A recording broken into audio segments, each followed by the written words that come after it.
கடந்த சில நாட்களுக்கு முன்பு நீங்க தமிழக அரசுக்கு சில பரிந்துரைகள்லாம் சொல்லியிருந்தீங்க. கல்வியில என்னென்னலாம் செய்யணும் தமிழக அரசு அப்படின்னு சொல்லி. அத ரீகால் பண்ண முடியுமா?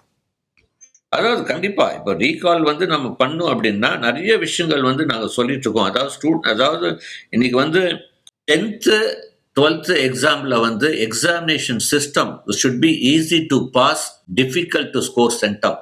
இந்த அளவுக்கு பெரிய சென்டம்லாம் குடுக்கக்கூடாதுங்க. ஒரு student should be easy to pass, difficult to score centum. ஒரு 3000 பேர் சென்டம் வாங்குறது, 2000 பேர் சென்டம் வாங்குறது, இது கொஞ்சம் நம்ம மாத்தணும் இன்னும்.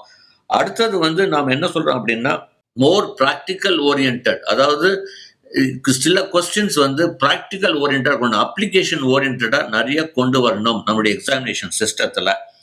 அடுத்தது நாங்க என்ன சொல்றோம் அப்படின்னா, இந்த இந்த ஆப்டிடியூட் டெஸ்ட் இன்னைக்கு காம்படிஷன் ஜாப் எல்லாத்துக்குமே. அப்போ 8th ஸ்டாண்டர்ட்ல இருந்து எப்படி நம்மளுக்கு ஒரு லைப்ரரி கிளாஸ் இருக்கோ, ஒரு ஆப்டிடியூட் கிளாஸ் அவங்க இன்ட்ரடியூஸ் பண்ணலாம். அதாவது ஸ்டூடெண்ட்க்கு முதல்ல இருந்து இந்த ஆப்டிடியூடுக்கு முக்கியமான இருக்கணும். அடுத்தது பள்ளி கல்வித்துறைக்கு கொடுக்கிற முக்கியத்துவம் ஈவன் உயர்கல்வித்துறைக்கு கொடுக்கணும்.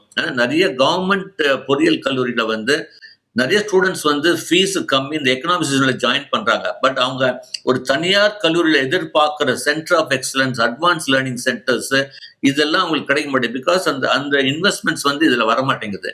ஸோ கல்லூரி நல்லா பண்ற அரசு கல்லூரிகள், அதாவது ரிமோட் ஏரியா இருக்கிற அரசு கல்லூரிகள், அரசு பொறியியல் கல்லூரிக்கு கொஞ்சம் நிதி ஒதுக்கீடு பண்ணி அங்க latest technology labs, advance learning சென்டர்ஸ்லாம் கொண்டு வரணும். அடுத்தது நீங்க பாத்தீங்கன்னா, இந்த எம்ப்ளாய்மெண்ட்டுக்கு வேண்டிய இப்போ எம்ப்ளாய்மெண்ட்டுக்காக நிறைய எமர்ஜிங் கெரியர்ஸ் வந்துட்டு இருக்கு. இப்போ உதாரணத்துக்கு ஏஐ யூனிவர்சிட்டி நாங்க எடுத்துட்டு வரோம் அப்படிங்கிறது அவங்களுடைய மேனிஃபெஸ்டோல இருந்தது. இப்போ நடக்கிற ஆட்சியில் அவருடைய விஜய் சாருடைய தலைமையில அந்த அந்த அந்த ஏஐ யூனிவர்சிட்டியில எமர்ஜிங் கெரியர்ஸை கொண்டு வரணும்.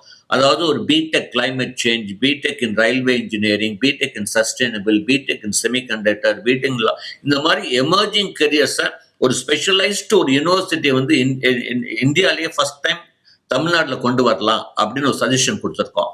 அடுத்தது டெக்னாலஜி அண்ட் மேனேஜ்மெண்ட். அதாவது இன்னைக்கு எம்பிஏ படிக்கிற மாணவனுக்கு ஏஐ ரிலேட்டட் டெக்னாலஜி எல்லாமே தேவைப்படுது. அப்போ ஒரு ஃபியூச்சர்ல ஒரு டாப் ஒரு பிசினஸ் ஸ்கூல் ஏன் ஆரம்பிக்க கூடாது? ஒரு கம்ப்ளீட்லி டெக்னாலஜி மேனேஜ்மெண்ட் ஓரியன்ட் ஒரு மாஸ்டர்ஸ் ப்ரோக்ராம் கொடுக்குற அளவுக்கு ஒரு கல்லூரி, அதாவது ஒரு ரோல் மாடலா மற்ற எம்பிஏ ஐஎம்க்கு ஈக்குவலா, ஐஎம்ல ரெகுலர் எம்பிஏ இங்க டெக்னாலஜி மேனேஜ்மெண்ட் கொடுக்கறதுக்காக அதுக்கு மிகப்பெரிய தேவை இருக்கு.